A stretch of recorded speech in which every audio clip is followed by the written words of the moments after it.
নামাজ নাই যার, ঈমান নাই তার। নামাজ নাই যার, জানাজা নাই তার। আল্লাহর ফেরেশতার পর্যন্ত তোমার দিকে তাকিয়ে থাকে, তুমি কেন নামাজ পড়ো না, কেন নামাজ পড়ো না? কবরের প্রস্তুতির জন্য প্রথম যে আপনার আইডেন্টিটি থাকতে হবে, আপনার পরিচিতি থাকতে হবে, সেই পরিচিতির নাম হলো নামাজ। আপনাকে কবরে রাখার পর, আমাকে কবরে রাখার পর ফেরেশতা চলে আসে। ফেরেশতা আসার পর রূহটাকে আবার ফিরিয়ে দেওয়া হয়, বসানো হয়, প্রশ্ন করা হয়, প্রশ্নের উত্তর দেওয়া হয়। ভালো হলে জান্নাত হয়, আর যদি খারাপ হয় দুজকের টুকরা হয়ে যায়। আমাদের দেহটাকে মাটির সাথে মিশিয়ে দেওয়া হয়, মাটির সাথে মিশে যায়। কিন্তু আমাদের আখেরাতের পথিক যখন আমাদের আখেরাতের জন্য উঠানো হবে, তখন মাটি থেকে আমাদের দেহগুলিকে একত্রিত করা হবে। আপনাদের যে কবরস্থানের জন্য দোয়া করছেন, বাসির জন্য দোয়া করছেন, ওনাদেরকে কবরে রাখার সময় কি বলছিলেন বলেন তো? না না, মিনহা খালাকনাকুম ওয়া ফিহা নুঈদুকুম ওয়া মিনহা নুখরিজুকুম তারাতান উখরা। আল্লাহু আকবার বলি। বুঝা বলছেন না না বুঝা বলছে? যে জিনিসটা বুঝলেন না, এই জিনিসটা বলে কি ফায়দা আছে বলেন? যে জিনিসটা বুঝলেন না যে আপনি কবরে যাকে রাখছেন তাকে কি বলছেন, আপনি যখন কবরে রাখেন ওই কবরবাসীকে উদ্দেশ্য করে বলছেন মিনহা খালাকনাকুম, এই মাটি থেকে তোমাকে সৃষ্টি করা হয়েছে। আচ্ছা, মাটি থেকে মানুষের কোন অংশ সৃষ্টি করা হয়েছে? দেহ। আর আমাদের রূহ আল্লাহর তরফ থেকে ওয়ার্ডার, মাটি থেকে নির্যাস সৃষ্টি করা, মাটির নির্যাস দিয়ে আমি সৃষ্টি হয়েছি।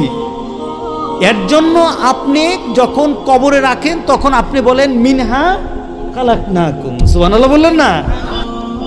আপনি তাকে রেখে বলতেছেন মিনহা খালাকনাকুম, মাটি থেকে তোমাকে সৃষ্টি করা হয়েছে।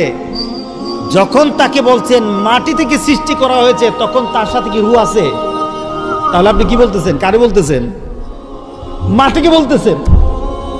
তোমাকে মাটি থেকে সৃষ্টি করা হয়েছে, ওয়া ফিহা নুঈদুকুম, আর এখানে আমি তোমাকে আবার স্থাপন করছি, এখানে রেখে যাচ্ছি। মাটির সাথে তোমাকে আবার মিশিয়ে দেওয়া হবে, এখানে রেখে যাচ্ছি। তাহলে বোঝা গেল মাটি থেকে সৃষ্টি, মাটিতে আবার দিয়ে যাচ্ছেন।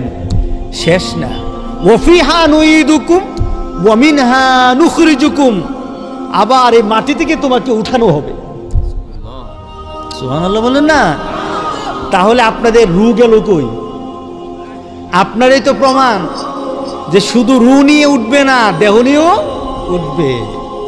আল্লাহু আকবার, আল্লাহু আকবার। শিখলে ভালো লাগে না খারাপ লাগে? আগামীতে কেউ মারা গেলে তাকে যখন দাফন করবেন তখন আমার কথা একটু মনে হবে, হুজুর তো বলে গেছিল ওয়া ফিহা নুঈদুকুম ওয়া মিনহা নুখরিজুকুম তারাতান উখরা। তোমাকে আবার ওই আখিরাতে একত্রিত করার দিনে, সেই দিনে একত্রিত করার জন্য, আখিরাতের জন্য তোমাকে আবার উঠানো হবে। আপনি তো বললেন যে মানুষ শুধু রূহ দিয়ে হয় না, মানুষ কি দিয়ে হয়? মাটি এবং রূহ দিয়ে। সুতরাং দোয়ার ক্ষেত্রে আমরা কমপ্লিট দোয়া করব যে কবরবাসী যারা আছে তাদেরকে যেন আল্লাহ মাফ করে দেন, মাগফিরাত দান করে দেন। আমিন বলি। يا نفس إن لم تظفري لا تجزعي